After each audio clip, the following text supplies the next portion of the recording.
Yeah, not today. All right, so like I told you in class, first thing we're going to do is review a little bit with the immune system stuff, since you have the test on that either Wednesday or Thursday, depending on which class you're in. And we're not going to talk today at all about the non-specific immune system, like the skin. We're going to focus on the specific part, or sometimes it's called acquired immunity. Remember, there's two parts to that. There's the humoral or antibody-mediated part. And what's the other part? Cell-mediated. Let's talk first about the humoral or antibody-mediated part. And let's use this picture right here to talk about.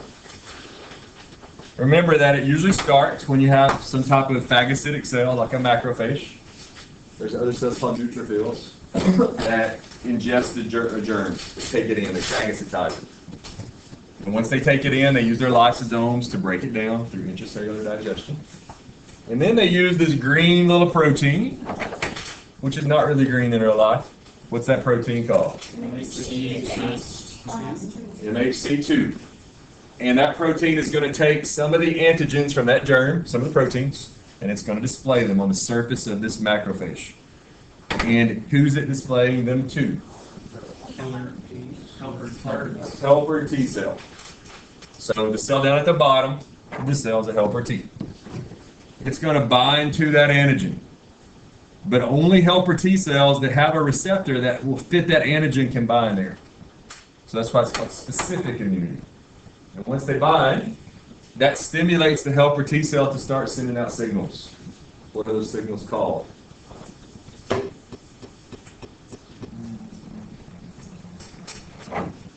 They're called interleukins, which means they're signals between white blood cells.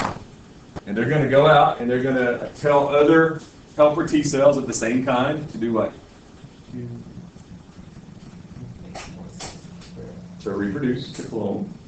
And they're going to go out to B cells, only B cells though that are specific to this particular antigen, tell them to reproduce. And what we're going to end up with is essentially what's going on over here on the left side of this diagram. So far, the antigen got engulfed by the macrophage. It did antigen presentation. It stimulated the helper T's. They're sending out their messages to the B cells. Most of the B cells specific to this antigen are going to clone themselves, make lots of copies of themselves. Most of those are going to turn into plasma cells and start chugging out antibodies. Antibodies that are specific again to what? To that antigen. They have a site on it that will bind to that antigen binding site. And those antibodies mark it for death in one way or another. They cause things to phagocytize it faster. They cause it to get taken out through your urinary system. Somewhere or other, they help you get rid of that antigen. Some of those B cells, though, don't ever turn into plasma cells. Some of them become memory cells. What happens to the plasma cells a few days after they were created? They do apoptosis. They die. They go away. Because what's already happened. Yeah, you're okay. You're well. But the memory cells hang around and they give you immunity, long-term immunity. They can respond really fast if you get that same germ again. Now this is called humoral immunity because antibodies are big old chunks of protein and they can only get the germs into where? In the fluids. Between the cells, it's called the interstitial fluid, or in the blood. They can't get to a germ if it's already in one of your cells. That's where this side of the diagram comes in. And that's cell-mediated immunity. Starts off the same way. Or it can start when a cell that's is infected displays antigens on its surface. What protein allows it to do that? HC1. Again, that will stimulate either helper T's or cytotoxic T's. If it's a cytotoxic T, it basically tells that cell, hey, I'm sick. Kill me. Because if you don't, I'm going to spread it, and I'm going to make a lot of other cells sick. So that cytotoxic T cell is specific to that antigen. It'll go around looking for cells that are displaying that antigen, and it will kill your own cells that are sick. So these two systems work in unison. They work together. The right side, the cell-mediated part, killing your own cells that have an intracellular infection, and the left side, killing germs that are floating around in the body fluids. All these kinds of immunities, though, they all generate memory cells. And those are going to be important when we talk about this next slide. Questions here? Let's go ahead and look at this diagram. Now, forget that it says vaccination. Let's just say it's about getting sick. You get sick right here. And when you get sick, it takes a few days for your immune system to find the right helper T cells, to find the right plasma cells, to clone them, to make the antibodies. It's kind of slow. It may take 5, 6, 7 days for it to really get started good. And notice here, the antibody levels in the blood don't peak out until like day 15 or so after you got sick. Also notice that the antibody levels don't ever get very high. We call this first response the primary response. First time you get sick. It's kind of slow, and it's also kind of wet compared to the other one. Kind of weak. Kind of slow, kind of weak. But when it's over, even though almost all the antibodies go out of your blood, what's still floating around in your blood? Memory cells. Memory B, memory helper T, memory killer T. They're all floating around in your blood. So right in here, you get infected with the same thing again. And instead of it taking several days for this to get started, what happens almost immediately? The memory cells start making antibodies in a snap. And they not only make them faster, they make way more of them. So much faster, so much bigger response than whatever happens. You never get any symptoms. We call that the secondary immune response. So that's the secondary response, whereas that's the primary response. That's something they like to ask about on AP exams. This is all about, over here, this is all about the memory cells that make your immune response, the secondary immune response, faster and larger. That's important. Another thing we talked about last time were these different types of immunity, like natural active immunity. We said that's when you get sick, you successfully fight it off, and what's left behind? Memory cells. That's the old-fashioned way of becoming immune to something. Natural passive immunity is when you receive antibodies or maybe memory cells, how? From your mother through breast milk or through the placenta. But you get them naturally from your mother. That's why breastfed babies tend to be healthier than bottle-fed babies. They're getting part of the mother's immune system through that milk. Artificial active immunity is the way what works? It's the way a vaccination works. You're either given something that makes you slightly sick or makes your body think it's sick. And therefore it makes what? Antibodies, but more importantly, memory cells. And so that if you ever get the thing that's similar to that in you, then you get a secondary immune response and you get really sick. And then the last one, artificial passive, is like they talked about in the hot zone, where they give transfusions of blood or plasma from a person who lived through Ebola to a person who currently has it, hoping that they'll give that person some antibodies or some memory cells that will help them fight off the infection. Does that make sense?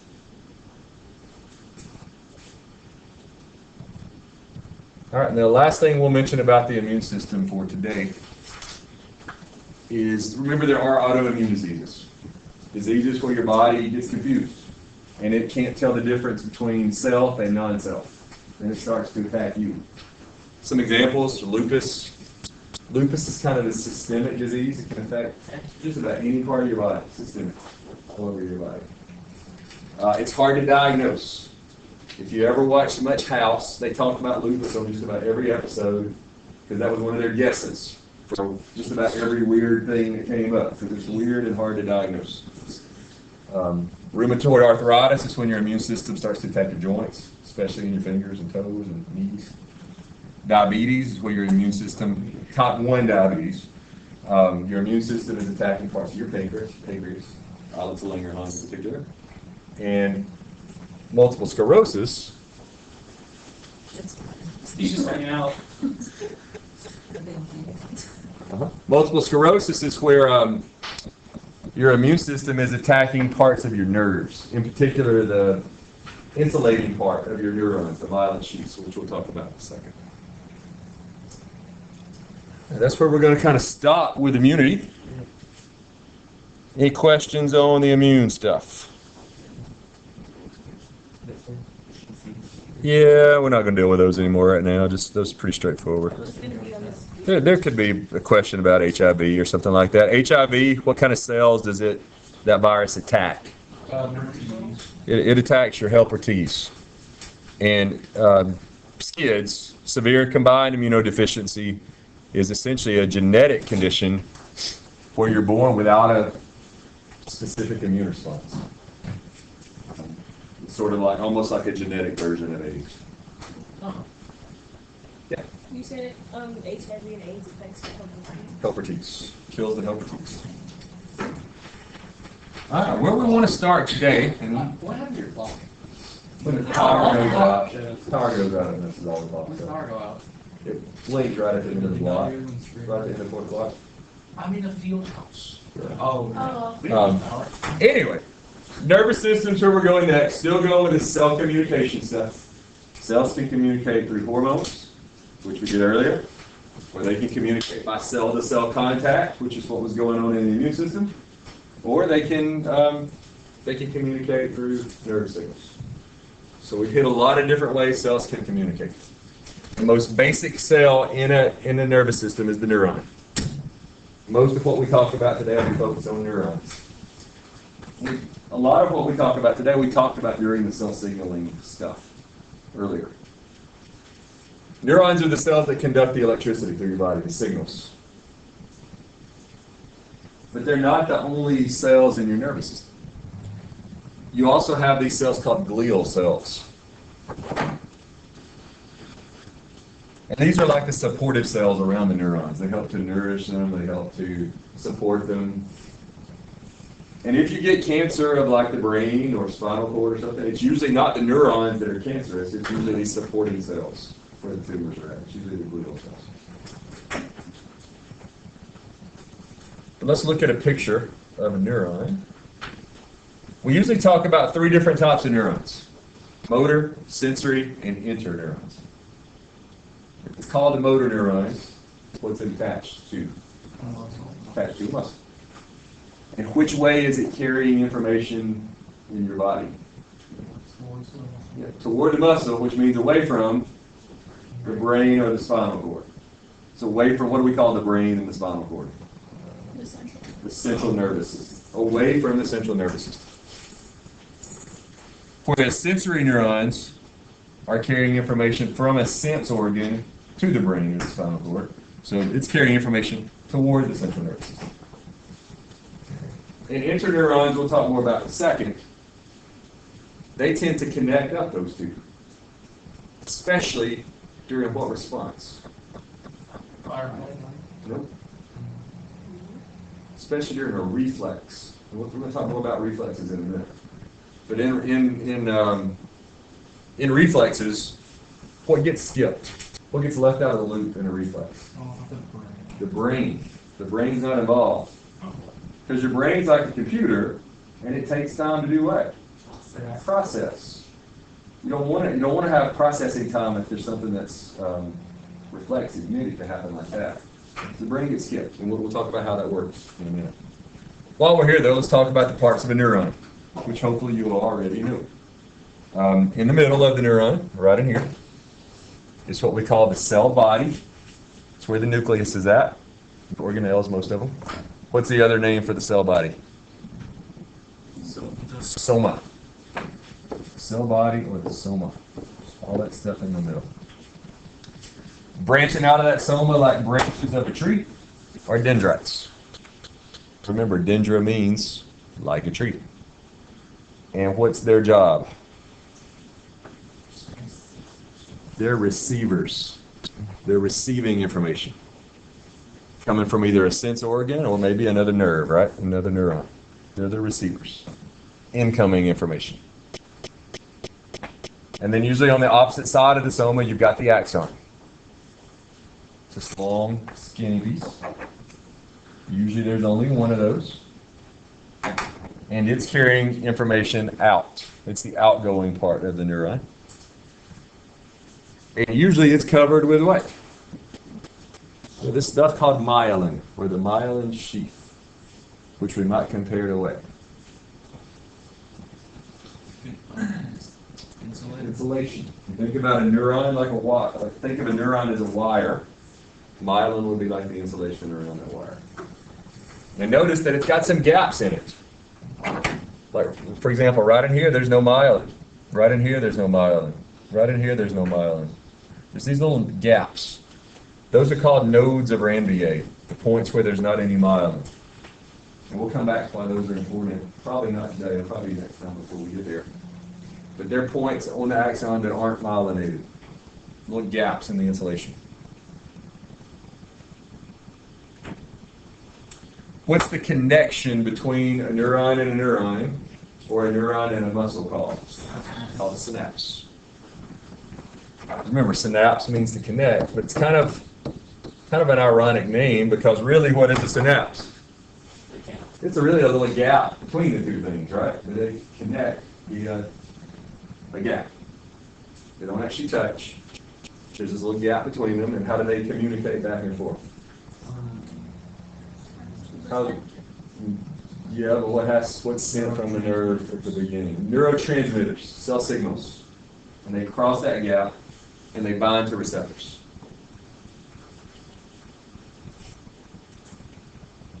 Let's go ahead and talk a little bit about the neurotransmitter thing for a second.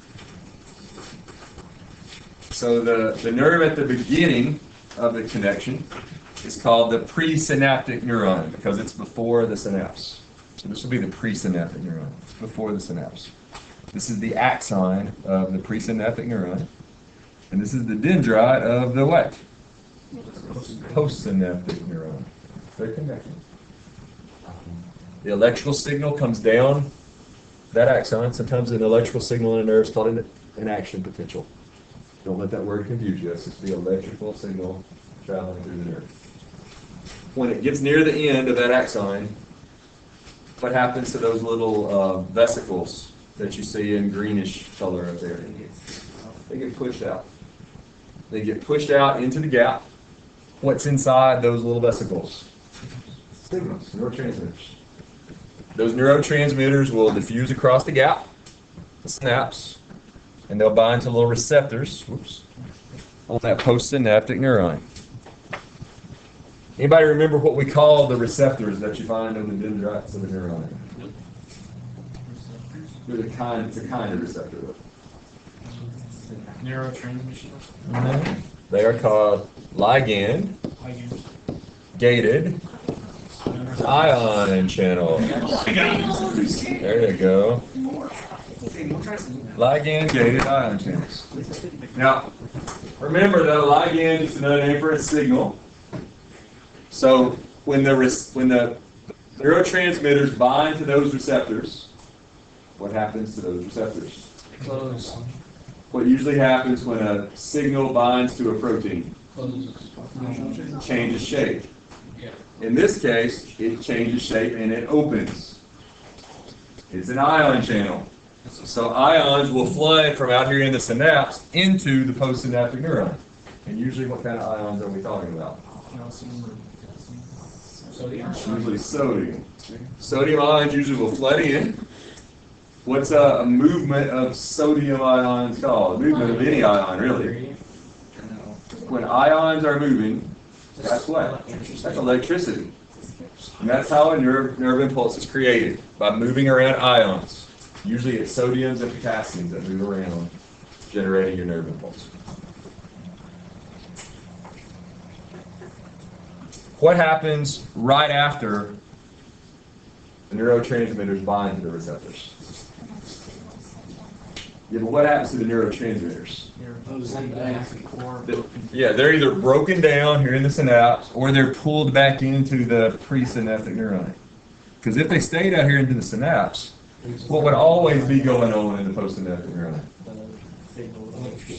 Yeah, it'll always be fired. Okay? You don't want that to happen. You need to be able to turn it on and turn it off. So you got to have a way to control it. So let's go back and talk about reflexes for a second. Here's an example of a reflex. So this is trying to show you that you've got a receptor, maybe in your skin, and a sensory neuron carrying information to the spinal cord, in this case, toward the central nervous system. Inside the spinal cord, there's an interneuron. And that interneuron connects the sensory neuron directly to a motor neuron. The brain is not involved at all.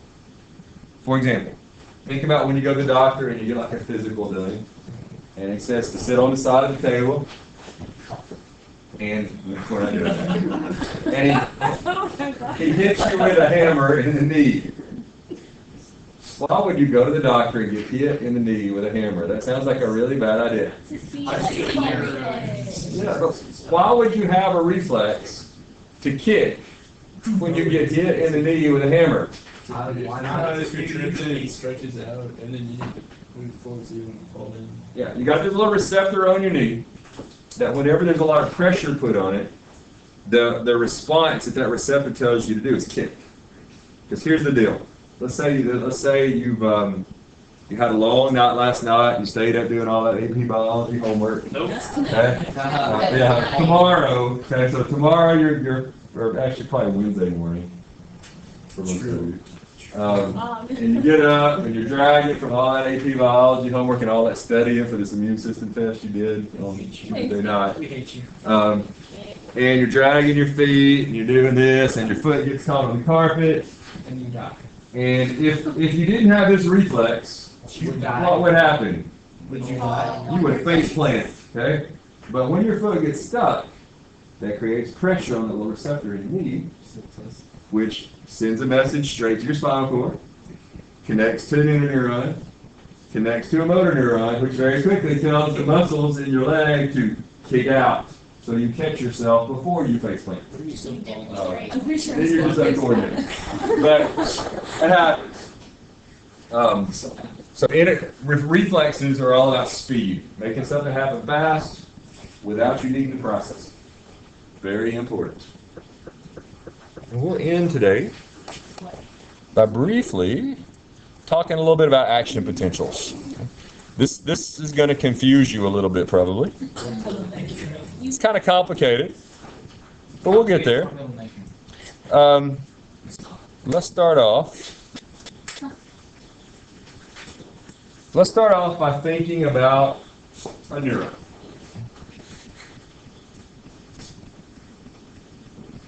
All right, so here's a neuron. So this is the inside of the neuron and the outside of the neuron. Inside the neuron are lots of potassium ions. And there's also some other things in there. There's some negative things. But inside we keep lots of potassiums. And outside we keep lots of sodiums. If this is the situation, this neuron is said to be polarized, which means it has different sides, right? It's got the sodium side, the potassium side. Polarized. Does nature like things like that? No. No. So how does a nerve cell maintain that? Because if nature had its way, sodium would move in and potassium would move out, right? So what were you saying? Active transport. Yeah, this is where active transport comes in. One of the most important proteins in your body is this little thing called the sodium-potassium pump, right? The sodium-potassium pump is constantly pumping potassiums from outside to inside, and sodiums from inside to outside, maintaining this separation. Potassium on the inside, sodium on the outside. Now that's a nerve when it's not doing anything. That's a nerve when it's just sitting there. It's resting. It's ready. It's like cocked gun. It's not firing, but it's ready to fire. Okay? It's polarized. Now, remember what we said earlier. When a neurotransmitter binds to a ligand-gated ion channel, it opens up receptors for what? Channels for what? What ions? Sodium. Sodium. Okay, so if over here there was a sodium channel and it opened up, what's going to happen? Sodium is going to move in really fast, right? So there's a really big what? Gradient. And as sodium goes in, what happens to the charge inside this neuron? It goes up. It goes up because sodium's positive, right? And the charge goes up, up, up, up, up. And it gets up to a maximum point, and at that point, there are also little channels here for potassium. When the charge gets high enough, what do you think happens to these potassium channels? They open. And when they open, what happens to potassium? It shoots out, getting the charge back to where it's supposed to be, right? That's what we call an action. It's essentially the movements of sodium at first, sodium in, and potassium out. Now, the deal with that is for this nerve to work again, though, what has to happen? Sodium has to be pumped out. So the sodium has to be pumped out, potassium has to be pumped in, and it takes a while for your nerves to do that. Sodium potassium pump has to kick in. All that stuff I just described is what we call an action potential. It's essentially the generation of an electrical impulse inside the nerve. Electricity is generated by moving around sodium and potassium. Sodium and potassium ions, we should say. So let's go to a diagram before we go any further. Not that diagram. Let's look at this diagram on the top to begin with. So we're looking at the voltage on either side of the membrane of a neuron. And most neurons have a slightly negative voltage, negative 70 MV. What's an MV? A millivolt. It's like a thousandth of a volt. It's not very much. Regular battery, like the double A's or the C's or the D's, what's the voltage on a regular little battery like that?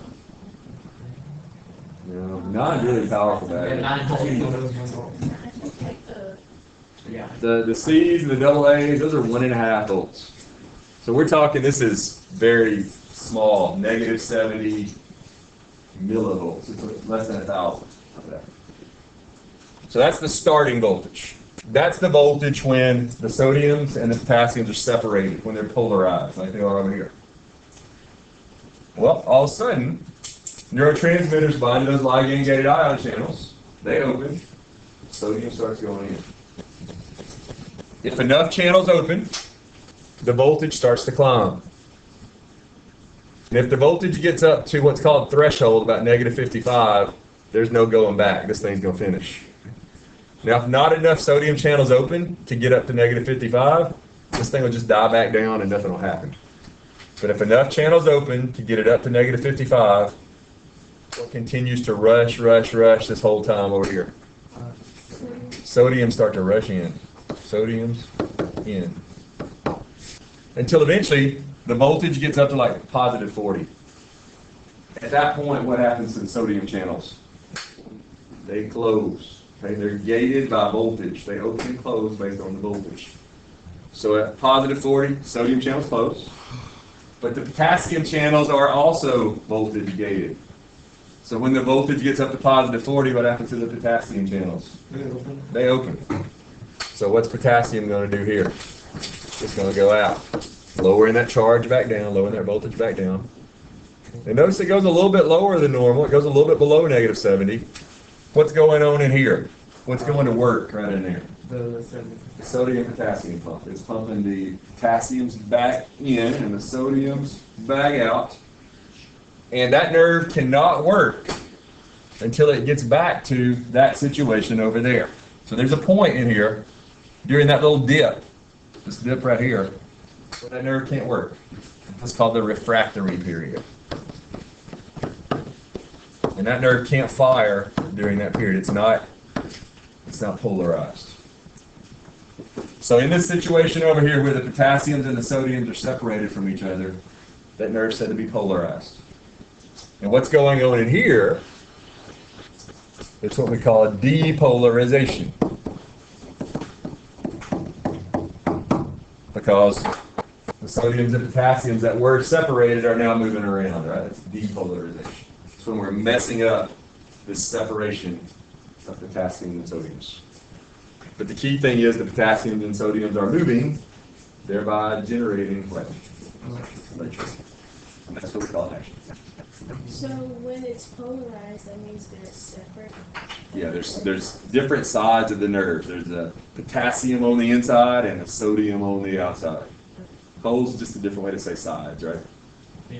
So you got sides. You got the potassium side of the neuron and the sodium side of the neuron. We'll go a lot deeper into action potentials next time. I think that's a good place where we can cut for right now. Stop there. Call it a day. And send you home. You get through a little early.